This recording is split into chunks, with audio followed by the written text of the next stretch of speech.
பால் பாலபாஸ்கரன் கொடுக்கும் சிலுவையின் செய்தியை கேட்டுக்கொண்டிருக்கும் சகோதர சகோதரிகளையும் நண்பர்களையும் இச்செய்தி மூலமாக சந்திப்பதில் பெரும் மகிழ்ச்சி அடைகிறோம். தாம் ஒருவரே ஞானமுள்ளவருமாயிருக்கிற தேவனுக்கு இயேசு கிறிஸ்துவின் மூலமாக என்றென்றைக்கும் மகிமையும் கனமும் உண்டாவதாக. ஆமீன்.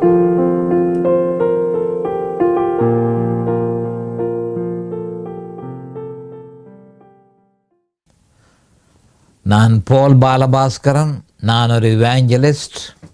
சிலுவையின் செய்தி என்ற இந்த நிகழ்ச்சியில் என் சகோதரர்கள், என் சகோதரிகள், என் நண்பர்கள் எல்லோரையும் சந்திப்பதில் நான் பெரும் மகிழ்ச்சி அடைகிறேன்.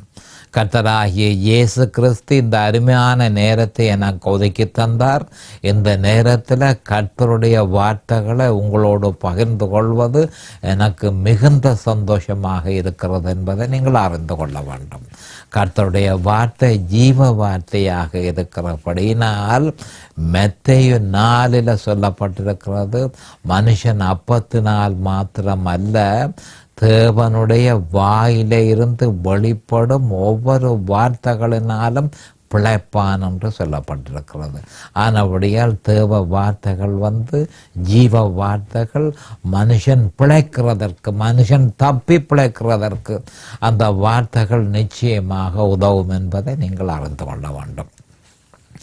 இந்த சிலுவையின் செய்தியினுடைய நோக்கம் ரோமர் 6ஆம் அதிகாரம், 7ஆம் அதிகாரம், 8ஆம் அதிகாரம், இந்த 3 அதிகாரங்களையும் பிரசங்கிப்பதே என்னுடைய இறுதியான நோக்கம் என்பதை நீங்கள் தெளிவாக அறிந்து கொள்ள வேண்டும். நாம் இப்பொழுது அதற்கு அண்மையில் வந்திருக்கிறோம். ரோமர் புஸ்தகத்துக்கு அண்மையில் வந்திருக்கிறோம். ஆனபடியினாலே அதோடு சம்பந்தப்பட்ட மிக முக்கியமான அடிப்படை வேத வாக்கியங்களை எடுத்து உங்களோடு பகிர்ந்து கொள்வது எனக்கு பொருத்தமாக இருக்கிறது. அப்போ நான் சில காலமாக ஒரு வார்த்தையை தெரிவு செய்திருந்தேன். அந்த வார்த்தை 1 கொரிந்தியர் 2:2. இப்பொழுது நான் தெரிந்து கொண்ட வார்த்தை லூக்கா 19:41-44. இப்பொழுது அந்த வார்த்தையை பார்ப்போம். அவர் சமீபமாய் வந்தபோது நகரத்தை பார்த்து அதற்காக கண்ணீர் விட்டு அழுது, உனக்கு கிடைத்த இந்த நாளில் ஆகிலும் உன் சமாதானத்துக்கு ஏற்றவைகளை நீ அறிந்திருந்தாயானால் நலமாயிருக்கும். இப்பொழுதோ அவைகளின் கண்களுக்கு மறைவாயிருக்கிறது.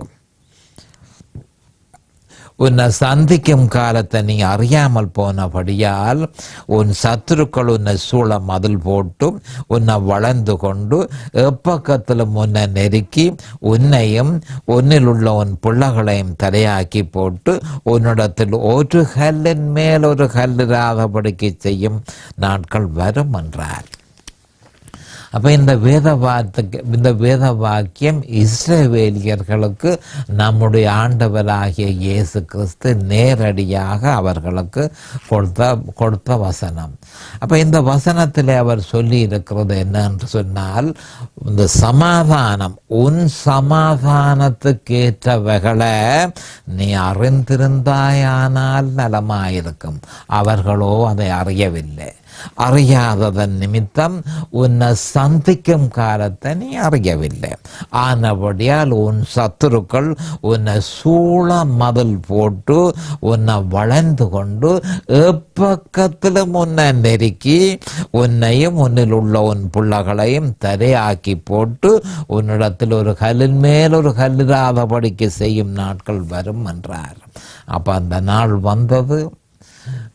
கிறிஸ்துவுக்கு பின் 70ஆம் நூற்றாண்டில் தீத்து, அந்த ரோமன்ஸ் ஜெனரல், அந்த ஜெனரலால் முற்றும் முழுதுமாக இஸ்ரவேல் முற்றும் முழுதுமாக தடையாக்கி போடப்பட்டது. கோடிக்கணக்கான இஸ்ரவேலியர்கள் கொல்லப்பட்டார்கள். மற்றது பல்லாயிரக்கணக்கான இஸ்ரவேலியர்கள் அகதிகளாக தங்களுடைய இடத்தில் இருந்து அகற்றப்பட்டு ஒவ்வொரு நாடுகளில் அகதிகளாக அவர்கள் விற்கப்பட்டார்கள். அந்தளவு மோசமான ஒரு நிலைமை அவர்களுக்கு ஏற்பட்டது. இப்போ இதால் எங்களுக்கு அந்த பிரச்சனை ஒன்றும் இல்லை என்று சொல்லி சில கிறிஸ்தவர்கள் யோசிப்பார்கள். நிச்சயமாக அதே பிரச்சனை உண்டு என்பதை நாம் அறிந்து கொள்ள வேண்டும். ஏனென்று சொன்னால், 1 கொரிந்தியர் 3:16 3:17 இதே வசனத்தை தான் இன்னொரு வகையாக நமக்கு சொல்லப்படுகிறது. அப்போ என்ன சொல்லப்படுறது? 1 கொரிந்தியர் 3:16-17 நீங்கள் தேவனுடைய ஆலயமாயிருக்கிறீர்கள் என்றும் தேவனுடைய ஆவி உங்களில் வாசமாயிருக்கிறார் என்றும் அறியாமல் இருக்கிறீர்களா? ஒருவன் தேவனுடைய ஆலயத்தை கெடுத்தால் தேவன் அவனை கெடுப்பார். நீங்களே அந்த ஆலயம் என்று சொல்லி 3:16 1 கொரிந்தியர் 3:16 3:14 சொல்லப்பட்டு கிடக்கு. இங்கு ஆலயம் இருக்கப்பட்டது லூக்கா 19:41-44. இப்போ நாங்கள் இயேசு கிறிஸ்துவை ஏற்றுக்கொண்டதன் நிமித்தம் பரிசுத்த ஆவியானவர் வாசமாயிருக்கிற ஆலயமாக இருக்கிறபடியினால் நாமும் அறியாதிருந்தால், சமாதானத்துக்கு ஏற்றவைகளை அறியாதிருந்தால் அவரை சந்திக்கும் காலத்தை அறியாமல் போவோம். அதன் நிமித்தம் என்ன நடக்கும் என்று சொன்னால், சத்துருக்கள் சூழ மதில் போட்டு அவர்களுக்கு சொன்ன அதே மாதிரியான தண்டனை உங்களுக்கும் நிச்சயமாக ஏற்படும், கிறிஸ்தவர்களுக்கு ஏற்படும். ஏனென்று சொன்னால் எந்த நேரமும் ரப்ஷர் வரப்போகிறது என்பதை நாம் அறிந்து கொள்ள வேணும். அப்போ அறியாமல் இருந்தமானால் ரப்ஷரை மிஸ் பண்ணுவோம். ரப்ஷரை மிஸ் பண்ணி, ரப்ஷர்ன்றது உயிர்த்தெழுதல். அப்போ உயிர்த்தெழுதலை நாங்கள் மிஸ் பண்ணி இயேசு கிறிஸ்துவோட பரலோகத்துக்குள்ள போய் இருக்கக்கூடிய பாக்கியத்தை இழந்து வரப்போகிற மகா பயங்கரமான உபத்திரவ காலத்துக்குள்ள நாங்கள் நுழைந்து சகல விதமான வேதனைகளையும் கிறிஸ்தவர்கள் பெறுவார்கள் என்பதை நாம் தெளிவாக அறிய வேணும். மத்தேயு 24ஆம் அதிகாரத்தில் இது பற்றி தெளிவாக சொல்லப்பட்டிருக்கிறது. அப்போ நாம் அறிய வேண்டியது என்ன? அறிய வேண்டியது மிக முக்கியமான ஒரு விஷயம். அறியவில்லை. அப்போ அறிய வேண்டியது என்ன? 1 கொரிந்தியர் 2 சிலுவையில் அறியப்பட்ட இயேசு கிறிஸ்துவை அறிய வேண்டும். அப்போ அவரை அறிய வேண்டும். அதாவது the person of Christ, the works of Christ. அதாவது கிறிஸ்து என்ற மனுஷனை அறிய வேணும். அந்த கிறிஸ்து எனக்காக சிலுவையிலே என்ன செய்தார் என்பதை அறிய வேணும். அறிந்து அதை விசுவாசித்து அதை கடைசி வரையும் அதை உணர்ந்து விசுவாசித்து அந்த விசுவாசத்தில் நிலைத்திருக்க வேண்டியதே தேவன் எங்களிடத்தில் எதிர்பார்க்கிறது. அதை அறியாமல் போனால் இஸ்ரவேலியர்களுக்கு என்ன நடந்ததோ அதே மாதிரி கிறிஸ்தவர்களுக்கும் நடக்கும் என்பது தெளிவாக சொல்லப்பட்டிருக்கிறது. அப்போ இந்த அறிய வேண்டிய விஷயத்தை பொறுத்தளவில் மிக முக்கியம் கிறிஸ்தவர்கள் அறிய வேணும். இப்பொழுது நாங்கள் முதல் ஜெபத்துக்கு நாங்கள் கடந்து செல்லுவோம். ஜெபம் முடிஞ்ச பிறகு இது பற்றி விவரமாக பார்ப்போம். அருமையான எங்கள் பிதாவே உமக்கு ஸ்தோத்திரம். பரலோகத்தின் தேவனே உமக்கு ஸ்தோத்திரம். இந்த அருமையான நேரத்தை நீர் எங்களுக்கு ஒதுக்கி தந்தீர், அதற்காக அன்றைக்கும் ஸ்தோத்திரம். என் சகோதர சகோதரிகளை தேவரீர் ஆசீர்வதித்து அபிஷேகித்து பிரகாசமான மனக்கண்களை அவர்களுக்கு கொடுத்து உம்முடைய வேத வார்த்தைகளை அறிந்து கொள்ளக்கூடிய பாக்கியத்தை அவர்களுக்கு கொடுத்தருளும் ஆண்டவரே. அதே நேரம் அடியேனையும் அபிஷேகித்து அவர்களுக்கு நிதானமாய் போதிக்க உம்முடைய பரிசுத்த ஆவியானவர் அவரே போதகராக இருக்கிறார், அவரே ஆசிரியராக இருக்கிறார், அவரே போதகத்தை செய்ய வேணும் என்று இயேசு கிறிஸ்துவின் நாமத்தினால் கேட்டுக்கொள்கிறேன் பிதாவே. ஆமேன் and amen and amen. Hallelujah, hallelujah. Thank you Jesus. அப்போ அறியாமல் இருக்கிற பிரச்சனையை பற்றி இஸ்ரவேலியர்கள் அறியாமல் இருந்தார்கள், அதே மாதிரி கிறிஸ்தவர்களும் அறியாமல் இருக்கிறார்கள். அப்போ இஸ்ரவேலை பொறுத்தளவிலே எரேமியா சொன்னார் 2:13-14 தெளிவாக சொல்லியிருக்கிறார். என் ஜனங்கள் 2 தீமைகளை செய்தார்கள். அப்போ கர்த்தராகிய ஆண்டவர் சொல்லுகிறது, எரேமியா தீர்க்கதரிசி மூலம் அவர் சொல்லுகிறது என்னவென்றால், என் ஜனங்கள், என்னை ஏற்றுக்கொண்ட ஜனங்கள், என்னுடைய உடன்படிக்கையில் பங்கு பற்றின என்னுடைய ஜனங்கள் எனக்கு 2 தீமைகளை செய்தார்கள். அதே மாதிரி கிறிஸ்தவர்களும் 2 தீமைகளை செய்கிறார்கள். அந்த 2 தீமைகள் என்ன என்பதை நாம் அறிந்து கொள்ள வேண்டும். ஜீவ தண்ணீர் ஊற்றாகி என்ன விட்டு விட்டார்கள். ஜீவ தண்ணீர் ஊற்று. அப்ப இயேசு கிறிஸ்துவை ஏற்றுக்கொண்டவுடனே இயேசு கிறிஸ்துவுக்குள் நாம் இருக்கிறபடியினால் இயேசு கிறிஸ்துவிலேயே பரிசுத்த ஆவியானவர் இருக்கிறார். அப்ப இயேசு கிறிஸ்துவிலே இருந்து ஜீவ தண்ணீர் தொடர்ச்சியாக ஊற்றப்பட்டு கொண்டிருக்கும். இயேசு கிறிஸ்துவிலே இருந்து ஜீவ தண்ணீர் பரிசுத்த ஆவியை பற்றி சொல்லப்படுகிறது, ஊற்றப்பட்டு கொண்டிருக்கு. அப்ப அந்த ஜீவ தண்ணீர் தான் ஜீவனுக்கு ஏதுவான எல்லாவற்றையும் மனுஷனுக்கு கொடுக்கிறது. அப்ப அந்த ஜீவ தண்ணீரை விட்டு போட்டு நீங்கள் என்ன செய்ய போகிறீர்கள்? ஜீவ தண்ணீர் ஊற்றாகிய என்ன விட்டு போட்டு என்ன செய்ய போகிறீர்கள்? நீங்கள் செய்த தீமையில மோசமான தீமை இது. என்ன விட்டு விலகினீர்கள், ஆனபடியால் ஜீவ தண்ணீரும் உங்களுக்கு இல்லாமல் போய்விட்டது. மற்றது தண்ணீர் நிற்காத தொட்டிகளாகிய வெடிப்புள்ள தொட்டிகளை உங்களுக்கு வெட்டி கொண்டீர்கள். அப்போ நீங்கள் சிலதுகளை வெட்டி வச்சிருக்கிறீர்கள், நீங்கள் சில தொட்டிகளை வச்சிருக்கிறீர்கள். ஆனால் அந்த தொட்டிகளில் எல்லாத்திலும் வெடிப்பு கிடக்குது, எல்லாத்திலும் வெடிப்பு இருக்குது. அப்போ அதுக்குள்ள தண்ணி இருக்கு என்று சொல்லி நீங்கள் நினைக்கிறீர்கள். ஆனால் சொற்ப நேரத்தில் அந்த தண்ணீர் முழுப்ப அந்த வெடிப்பின் மூலமாக எல்லா தண்ணீரும் இல்லாமல் போயிடும். இப்போ என்ன அவர் சொல்கிறார் என்று சொல்லி கவனமாக கேட்டுக்கொள்ளுங்கள். மனுஷரை நம்புகிறீர்கள், மனுஷ கற்பனைகளை நம்புகிறீர்கள், மனுஷ பிரமாணத்தை நம்புகிறீர்கள், மற்றும் பல்வேறு விதமான மனோதத்துவத்தை நீங்கள் நம்புகிறீர்கள், மனுஷர்களை நீங்கள் நம்புகிறீர்கள். இதுகள் எல்லாம் வெடிப்புள்ள தொட்டிகள். அதுகளால் ஒரு பிரயோசனமும் உங்களுக்கு ஏற்படாது.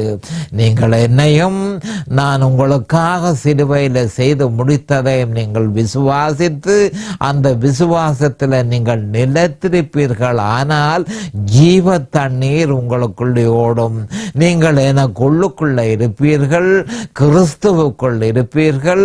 கிறிஸ்துவில இருந்து ஜீவ தண்ணீர் ஜீவ ஊற்றி இருக்கிறபடியினால் அதிலிருந்து பரிசுத்த ஆவியானவர் தொடர்ச்சியாக ஊற்றினபடியே இருப்பார். அவர் ஊற்றி கொண்டிருக்கும் பொழுது ஜீவனுக்கு ஏதுவான ஜீவனுக்கு ஏதுவான எல்லாவற்றையும் நீங்கள் பெற்றுக்கொள்ள முடியும். ஆனால் நீங்களோ 2 தீமையை செய்து போட்டீர்கள். ஒன்று என்ன வேண்டாம் என்று நீங்கள் விட்டீர்கள், ஜீவ தண்ணீர் ஊற்றாகிய என்ன விட்டீர்கள்.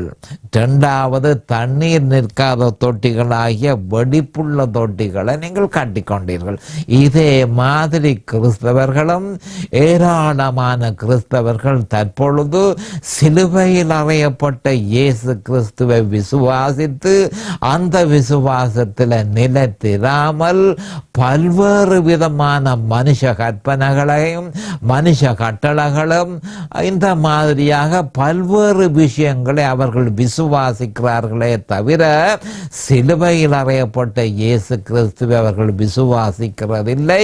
1 கொரிந்தியர் 2:2 சொல்லப்பட்டிருக்கிற வேத வாக்கியத்தை அவர்கள் பின்பற்றுகிறதில்லை. முடிவு என்ன?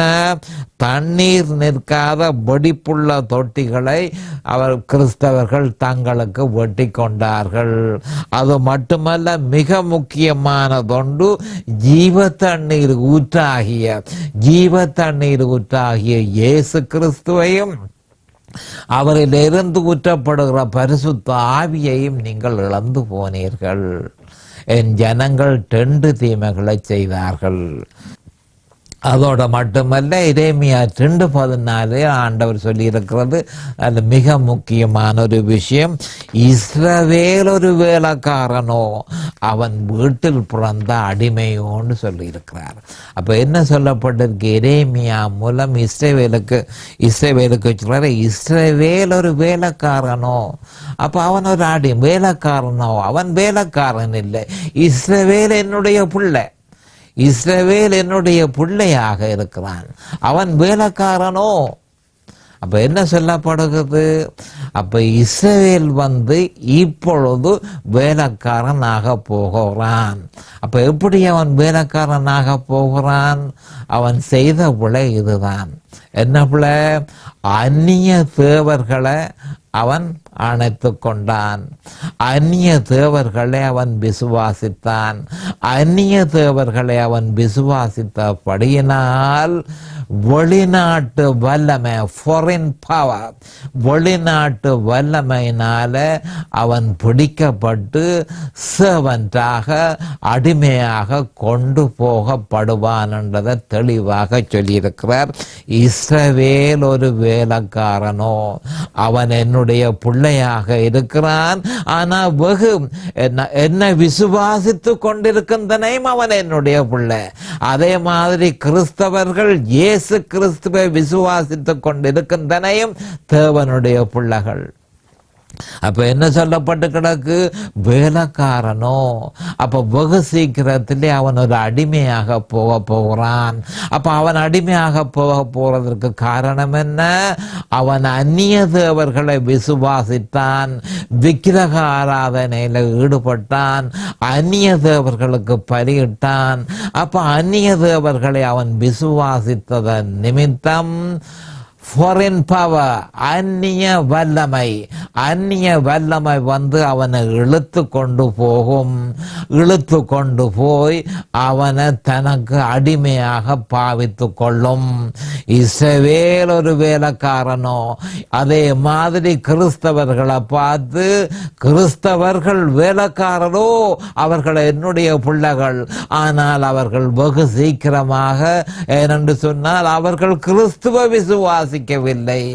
அவர் சிலுவையில் அறையப்பட்ட இயேசு கிறிஸ்துவை விசுவாசிக்காமல் வேறொரு இயேசுவை அவர்கள் விசுவாசிக்கிறதன் நிமித்தம் அவர்கள் வெகு சீக்கிரமாக அந்நிய வல்லமைக்கு அவர்கள் அகப்பட்டு அவர்கள் அடிமைகள் ஆவார்கள் என்று சொல்லி தெளிவாக சொல்லப்பட்டிருக்கிறது.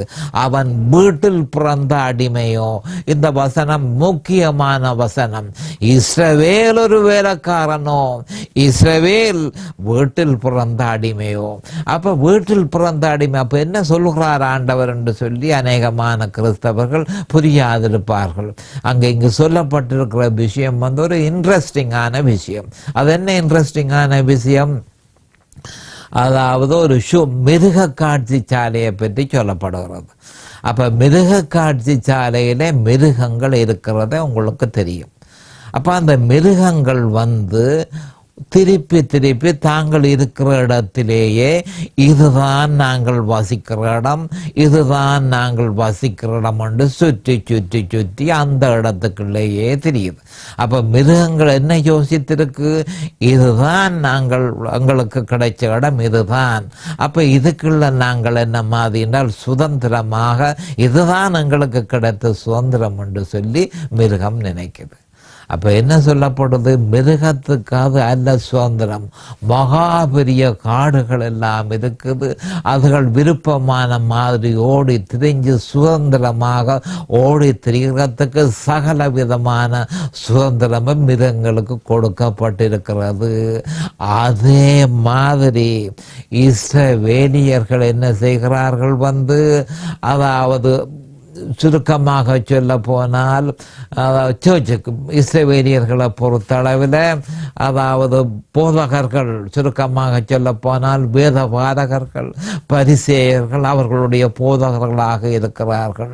அப்ப இவர்கள் சொல்லுகிறது தான் சரி, இதுதான் உண்மை என்று சொல்லி அதை அவர்கள் பின்பற்றுகிறதன் நிமித்தம் அவர்கள் வேலைக்காரர் ஆவார்கள், அவர்கள் அடிமைகள் ஆவார்கள். அதை விட இன்னும் அதிகமான விஷயம் விஷயம். இயேசு கிறிஸ்துவை ஏற்றுக்கொண்டால் பூரண சுயாதீனம், பூரண சுதந்திரம் உண்டு என்பதை அநேகமான கிறிஸ்தவர்கள் அறியாததன் நிமித்தம் அவர்கள் சேர்ச்சுக்கு அடிமையாய் போயிருக்கிறார்கள், போதகர்களுக்கு அடிமையாக போயிருக்கிறார்கள், மார்க்கங்களுக்கு அடிமைகளாக போயிருக்கிறார்கள். இஸ்ரவேல் ஒரு வேலைக்காரனோ அவன் வீட்டில் பிறந்த அடிமையோ என்று சொல்லப்பட்டு கிடக்கு. அநேகமான கிறிஸ்தவர்கள் இந்த துர்ப்பாக்கிய நிலைமையில தாங்கள் போற சர்ச், தாங்கள் போற சபை, தாங்கள் போற அந்த அங்க போதிக்கிற உபதேசம் அதுகள் தான் உண்மையான உபதேசம், அதை விட வேறு ஒரு உபதேசமும் இல்லை என்று சொல்லி வீட்டில் பிறந்த வேலைக்காரர்களாக அநேகமான கிறிஸ்தவர்கள் இருக்கிறார்கள். ஆனால் உண்மை என்ன என்று சொன்னால், அதாவது இன்னும் அதிகமான விஷயங்களை அறிய அவர்களுக்கு வசதி இருக்கு. வேதாகமோ கடலை போல இருக்கிறது. வேதத்தை அறிந்த மனுஷர்களை அவர்கள் நாடி, வேதத்தில் சொல்லப்பட்ட மனுஷர்களை நாடி, தேவனால் நியமிக்கப்பட்ட எபேசியர் 4ஆம் அதிகாரத்தில் சொல்லப்பட்டிருக்கிற மனுஷர்களை, அதாவது 4-5 விதமான ஊழியக்காரர்களை பற்றி சொல்லப்பட்டிருக்கிறது. அந்த ஊழியக்காரர்கள் யார் என்று சொல்லி தேவனிடத்தில் கேட்டு அவர்கள் போய் அவர்களை சந்திச்சிருக்கலாம்.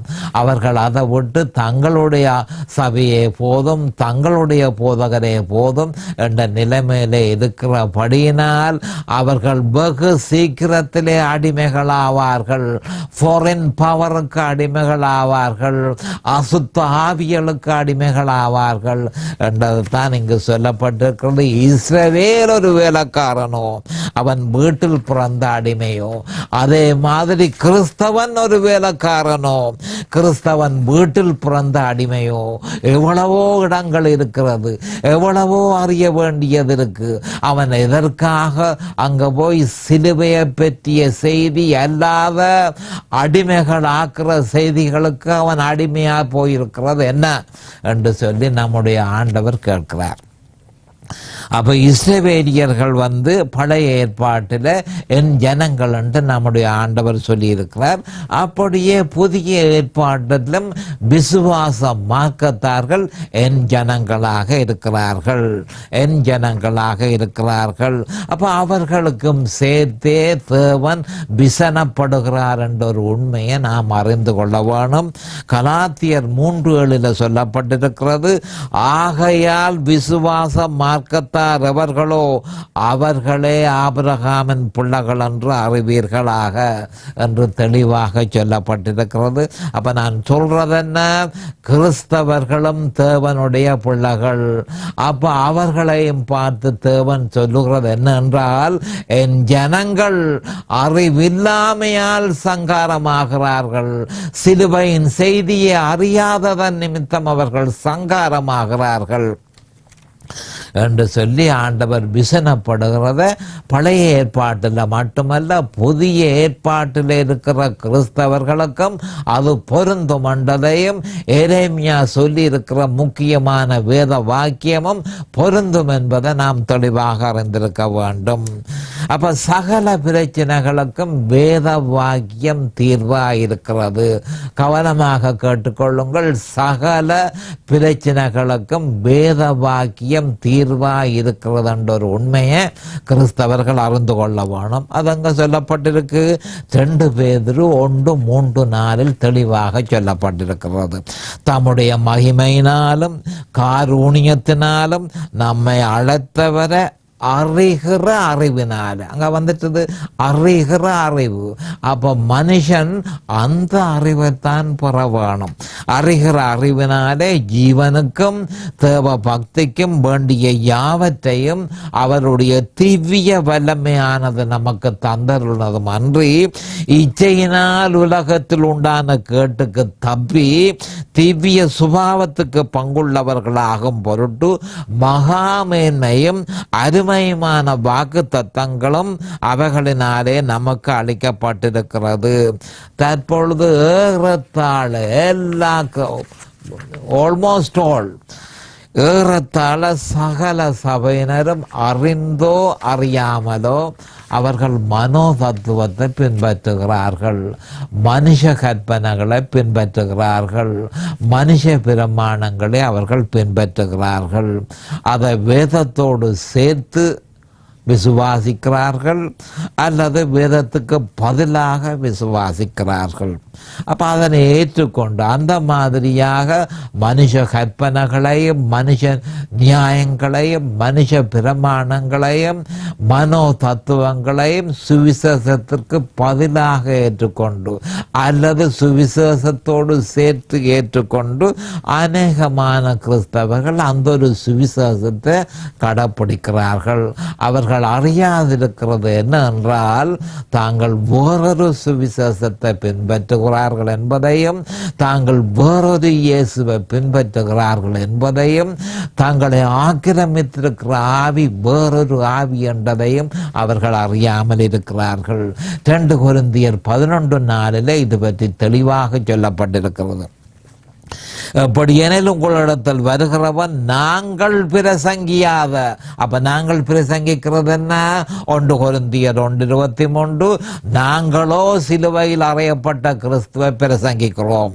அப்ப எப்படி எனில் உங்களிடத்தில் வருகிறவன் நாங்கள் பிரசங்கியாத வேறொரு இயேசுவை பிரசங்கித்தான் ஆனால், அல்லது நீங்கள் பெற்றிராத வேறொரு ஆவியையும் நீங்கள் ஏற்றுக்கொள்ளாத வேறொரு சுவிசேஷத்தையும் பெற்றீர்களானால் நன்றாய் சகித்திருப்பீர்களே. அப்ப கொரிந்தியர்களுக்கு பவுல் அப்போஸ்தலன் சொன்னார், நீங்கள் வேறொரு சுவிசேஷத்தை பின்பற்றுகிறீர்கள், நீங்கள் வேறொரு இயேசுவை பின்பற்றுகிறீர்கள், உங்களை ஆக்கிரமித்திருக்கிற ஆவி அசுத்த ஆவி, வேறொரு ஆவி என்று தெளிவாக சொல்லி நீங்கள் இதுகளை பொறுத்தீர்களே. வேறொரு சுவிசேஷத்தை ஒருவன் உங்களுடைய சபைக்கு வந்து பிரசங்கிக்கும் பொழுது அவன் வேறொரு சுவிசேஷத்தை பிரசங்கிக்கிறான் என்று நீங்கள் அடையாளம் காண முடியாமல் அதை நீங்கள் சகித்தீர்களே. அதன் நிமித்தம் அந்த ஆவி உங்களுக்குள்ள பிடித்திருக்கிறதை நீங்கள் அறியாமல் இருக்கிறீர்கள், அதை சகித்திருக்கிறீர்கள் என்று சொல்லி கொரிந்தியர்களுக்கு அவர் சொன்னார். அதே மாதிரி ஏராளமான கிறிஸ்தவர்கள் சகித்திருக்கிறார்கள், வேறொரு சுவிசேஷத்தை சகிக்கிறார்கள், வேறொரு இயேசுவை ஏற்றுக்கொண்டிருக்கிறார்கள், வேறொரு ஆவியினால் தாங்கள் ஆக்கிரமிக்கப்பட்டிருக்கிற பெரிய ஒரு உண்மையை அவர்கள் அறியாதிருக்கிறார்கள். இவர்கள் விக்கிரக ஆராதனையில் ஈடுபட்டிருக்கிறதையும் ஆவிக்குரிய வேசித்தனத்தில் ஈடுபட்டிருக்கிறதையும் அவர்கள் அறியாமல் இருக்கிறார்கள். இவர்கள் வெடிப்புள்ள தொட்டிகளை தமக்கு வெட்டி கொண்டார்கள். இவர்கள் தாம் செல்லும் சபைகளுக்கும் சபை போதகர்களுக்கும் பல்வேறு கிறிஸ்தவ மார்க்கங்களுக்கும் அடிமைகளாக இருக்கிறார்கள். கவனமாக கேட்டுக்கொள்ளுங்கள். அப்ப வேறொரு சுவிசேஷத்தை வேறொரு இயேசுவை ஏற்றுக்கொண்டால் அவர்கள் விக்கிரக ஆராதனையில் ஈடுபட்டிருக்கிறார்கள், ஆவிக்குரிய வேசித்தனத்தில் ஈடுபட்டிருக்கிறார்கள், வெடிப்புள்ள தொட்டிகளை அவர்கள் தங்களுக்கு வெட்டி கொண்டார்கள். சபைகளுக்கும் சபை போதகர்களுக்கும் பல்வேறு கிறிஸ்தவ மார்க்கங்களுக்கும் அவர்கள் அடிமைகளாக இருக்கிறார்கள். ஆனபடியால் அவர்களுக்கு சத்தியம் மறைவாக இருக்கிறது. அவர்கள் சத்தியத்தை விசுவாசியாதபடிக்கு அநீதியிலே அவர்கள் பிரியப்படுகிறபடியினால் பொய்யை விசுவாசிக்கத்தக்கதாக தேவன் கொடிய வஞ்சகத்தை அவர்களுக்கு அனுப்புவார் என்று சொல்லி 1 தெசலோனிக்கேயர் 2:11-12 சொல்லப்பட்டிருக்கிறது. நேரம் சமீபமாகிவிட்டது. அடுத்த செய்தியில் இது பற்றி நாங்கள் விவரமாக பார்ப்போம். அது வரைக்கும் கர்த்தராகிய இயேசு கிறிஸ்துவின் நாமத்தினால் நான் உங்களை ஆசீர்வதிக்கிறேன். அவருடைய கிருபையும் அவருடைய இரக்கமும் உங்களுக்கு தாராளமாக கிடைப்பதாக. இயேசுவின் நாமத்தில் பரிசுத்த பிதாவே, ஆமேன் and ஆமேன். இந்த சிலுவையின் செய்தியை கேட்பவர்கள் அதன் ஆவிக்குரிய பலனை பூரணமாக அடைய வேண்டும் என்பதே நம்முடைய பிரார்த்தனையாகும். தொலைபேசி மூலம் தொடர்பு கொள்ள விரும்புவோர் 647-465-1224 மூலமும், இமெயில் மூலம் தொடர்பு கொள்ள விரும்புவோர் paulbalabaskaran@gmail.com மூலமும் தொடர்பு